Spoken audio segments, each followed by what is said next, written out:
नमस्कार। आज के दस्तावेज के इस अंक में हम सुनेंगे कवयित्री सुमन केसरी की कविताएं। सुमन केसरी हिंदी कविता में महत्वपूर्ण हस्ताक्षर हैं। इनकी 4 किताबें अब तक छप चुकी हैं। याज्ञवल्क्य से बहस, शब्द और सपने, मोनालिसा की आंखें, पिरामिडों की ताहों में। सुमन केसरी की कविताएं स्त्री के इर्द गिर्द की कविताएं हैं। मसलन सीता, द्रौपदी, गांधारी के जीवन पक्ष को बयान करती हुई इनकी कविताएं पिछले दिनों बहुत चर्चित रही। एक पुस्तक है JNU में नामवर सिंह। ये किताब सुमन केसरी द्वारा संपादित है और ये भी पिछले दिनों काफ़ी चर्चित रही। सुमन केसरी की कविताओं का अनेक विदेशी भाषाओं में अनुवाद हुआ है। तो आइए सुनते हैं कवयित्री सुमन केसरी को। नमस्कार, मैं आप लोगों को अपनी कुछ कविताएं सुनाना चाहती हूँ। पहली कविता है उसके मन में उतरना। उसके मन में उतरना मानो कुएं में उतरना था, सीलन भरी अंधेरी सुरंग। उसने बड़े निर्विकार ढंग से अंग से वस्त्र हटा सलाखों के दाग दिखाए, वैसे ही जैसे कोई अनजान चित्रकार के चित्र दिखाता है, बयान करते हुए। एक दिन दाल में नमक डालना भूल गई, उस दिन के निशान ये है। एक दिन बिना बताए मायके चली गई, माँ की बड़ी याद आ रही थी, उस दिन के निशान ये वाले हैं। ऐसे कई निशान थे शरीर के इस या उस हिस्से में। सब निशान दिखा। वो यूं मुस्कुराई जैसे उसने तमगे दिखाए हो किसी की हार के। मुझे स्तब्ध देख उसने होले से छुआ। जानती हो, बेबस की जीत आंख के कोर में बने बांध में होती है। बांध टूटा नहीं कि बेबस हारा। आंसुओं के नमक में सिझा कर मैंने ये मुस्कान पकाई है। तब मैंने जाना उसके मन में उतरना मानो किसी गहरे कुएं में उतरना था, जिसके तल में मीठा जल भरा था। दूसरी कविता है मोनालिसा। क्या था उस दृष्टि में, उस मुस्कान में कि मन बंद कर रह गया। क्या था उस दृष्टि में, उस मुस्कान में कि मन बंद कर रह गया। वह जो बूंद छिपी थी आंख की कोर में, उसी में तिरकर जा पहुंची थी मन की अतल गहराइयों में, जहां एक आत्मा हतप्रभ थी प्रलोभन से, पीड़ा से, ईर्ष्या से, द्वंद्व से। वह जो नामालूम सी जरा सी तिर्यक मुस्कान देखते हो न मोनालिसा के चेहरे पर, वह जो नामालूम सी जरा सी तिर्यक मुस्कान देखते हो न मोनालिसा के चेहरे पर, वह एक कहानी है, औरत को मिथक में बदले जाने की कहानी। तीसरी कविता है दिन के बटोर रखने पर भी घर नहीं बनता। शीर्षक है घर। दिन के बटोर रखने पर भी घर नहीं बनता, चोंच के स्पर्श के बिना। अगली कहानी मिथक पर है। मैं महाभारत और रामायण के कई मिथकों पर मैंने कविताएं रखी हैं और यह कविता आप लोगों के लिए मेरी द्रौपदी सीरीज की एक कविता है, जिसका शीर्षक है कृष्ण।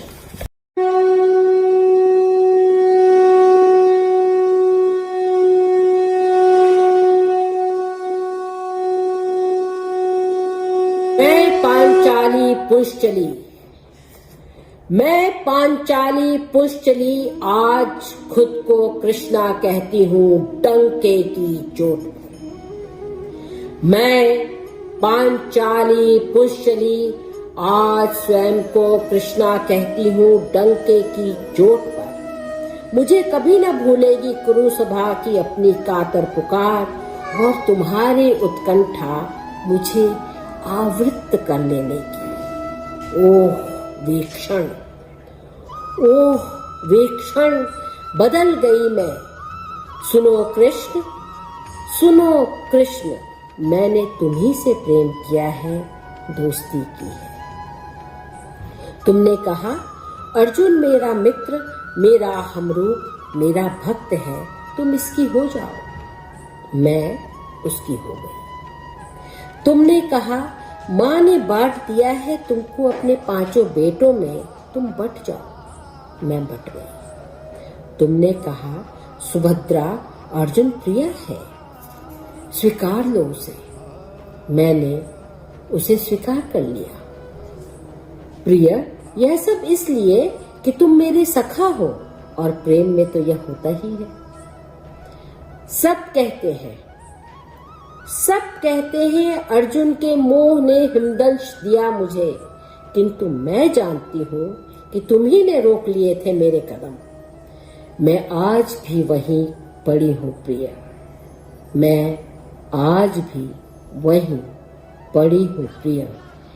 मुझे केवल तुम्हारी बंशी की तान सुनाई पड़ती है अनहद नाद से।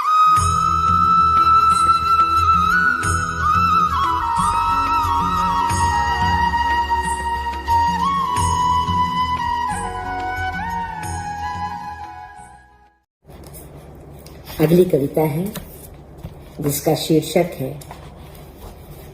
बहाने से जीवन जीती है औरत। बहाने से जीवन जीती है औरत।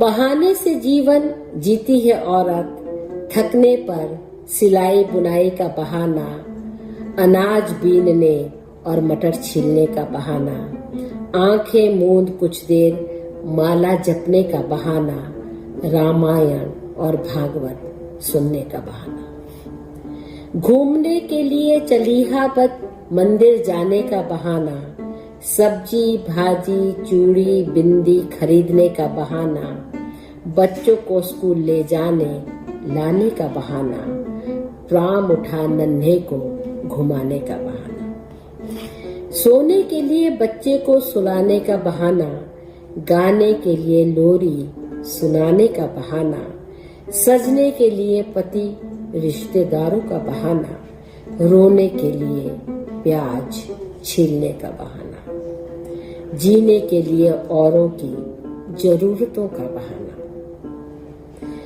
अपने होने का बहाना ढूंढती है औरत। कुछ इसी तरह से जीवन जीती है औरत, बहाने से जीवन जीती है औरत। अगली कविता है कल। मैंने तथागत से पूछा क्या तुमने कल को देखा है? मैंने तथागत से पूछा क्या तुमने कल को देखा है? एक हल्की स्मित कौंधी, एक हल्की स्मित कौंधी, मैंने तो बस कल ही को देखा है। और अब ये कविता जो आप लोगों को बहुत प्रिय है, इस कविता का शीर्षक है औरत। रेगिस्तान की तपती रेत पर,